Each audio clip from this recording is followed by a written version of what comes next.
Hello students, let us today discuss the poem Let Me Not to the Marriage of True Minds by William Shakespeare. This is also known as Sonnet 116.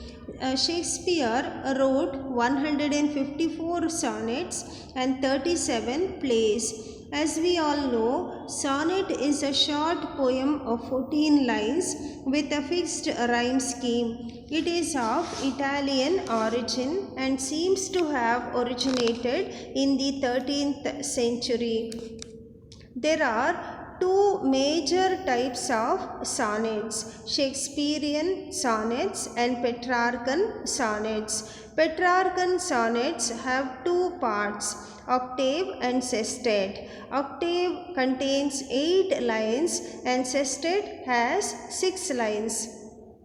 Octave usually states a problem, asks a question, or creates an emotional tension, whereas sestet or the 6-lined stanza resolves the problem, answers the question, or relieves the tension.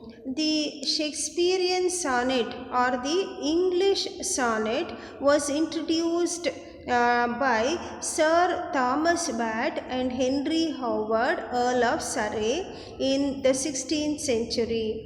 Over a period of time, Elizabethans gradually arrived at the distinctive English sonnet. The English sonnet has 3 quatrains and a couplet. Shakespeare's sonnets are addressed to two different people.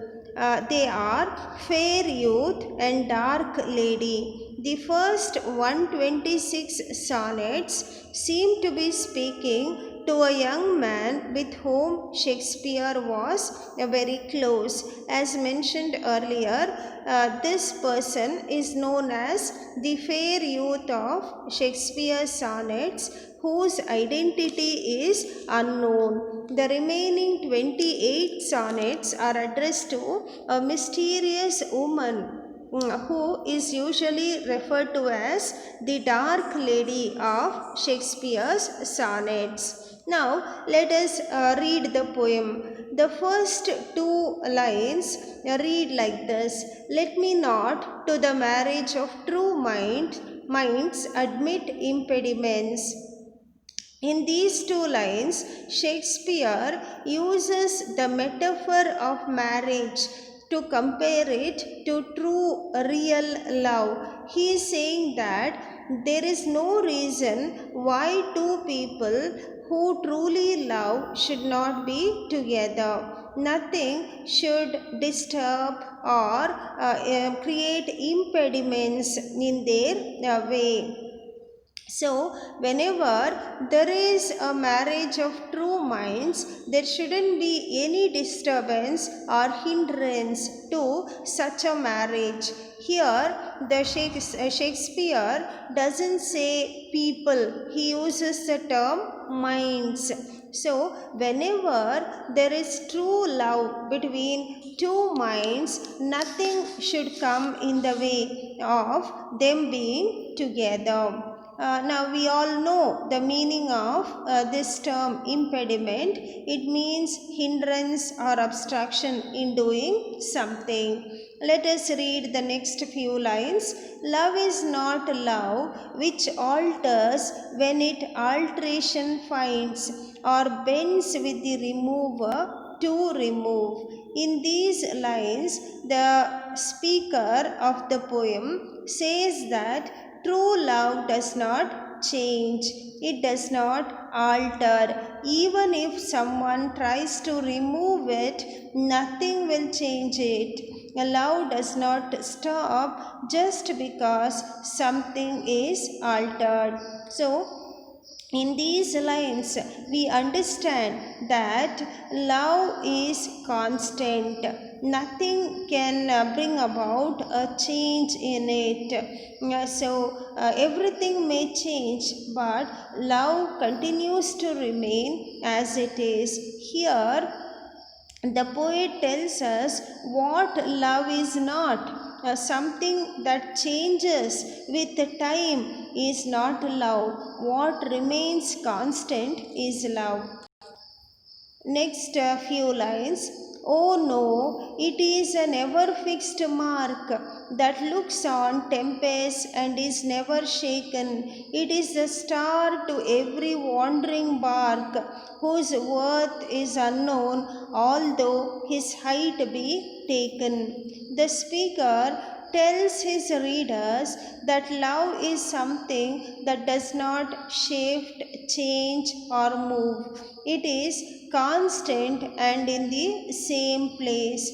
Even the most harrowing of storms or tempests cannot disturb it. Here, the poet uses the metaphor of the North Star to discuss love. Travelers find the North Star helpful in determining a latitude. So, love is like an ever fixed mark which remains wherever it is, even when there are atmospheric disturbance. Love is the star which guides a wandering bark. Now, bark is a boat which has lost its way in the ocean. So, the star remains wherever it is always to give guidance or to show the direction to the travelers. Love is the star that guides every bark or ship on the water. The star is priceless. We cannot estimate the price of the star, but its height can be measured. Now, Elizabethan era was a time of maritime activities. People used to travel a lot in the ocean or even otherwise, so they had different kind of gadgets or equipments to measure the distance of a star. Therefore, here the speaker says the height of the star can be measured. They had instruments to do that. Shakespeare concedes that love's worth is not known, but he says it can be measured. Here, the poet compares love to a star using metaphor. He uses a metaphor to discuss how love is similar to a priceless star. Next line, love is not time's fool, though rosy lips and cheeks within his bending sickle's compass come. Love alters not with his brief hours and weeks, but bears it out even to the edge of doom. The speaker personifies time and death. Now, most of you would have learnt the literary terms, and you must be knowing what personification is. Personification is a literary term or a figure of speech wherein wherein the poet tries to attribute human qualities to inanimate objects. He says that in this poem, Shakespeare says, love is not the fool of time. Time has no effect on love. Beauty may wither away. Rosy lips and cheeks stand for beauty. As time passes by, beauty will certainly be lost. It will turn pale with age, whereas love remains constant. Over love, there is no impact of time and death. It is not destroyed by time or death, it remains immortal. Love does not change over the course of time. Instead, it continues on even after the world has ended.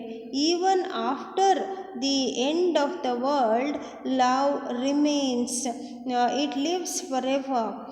in the couplet or the last two lines, this is what we read. If this be error and upon me proved, I never writ nor no man ever loved. The speaker conveys that if his words are untrue, nothing else would exist.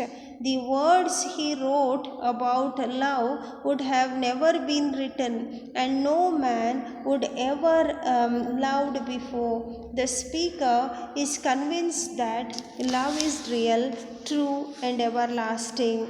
So, in the last two lines or the couplet, the poet very confidently says that whatever he has said about love, his explanation of love, if it is proved wrong or error, then he would never write anything about love, or no man would have ever loved. Because he has confidence that whatever he says is true, he puts these lines here. He says whatever in his opinion, whatever he has said is very much true. That is why he in fact challenges that if anybody proves it otherwise, he will stop writing, or we may not be able to find love anywhere in this world. I hope this has been useful. Thank you.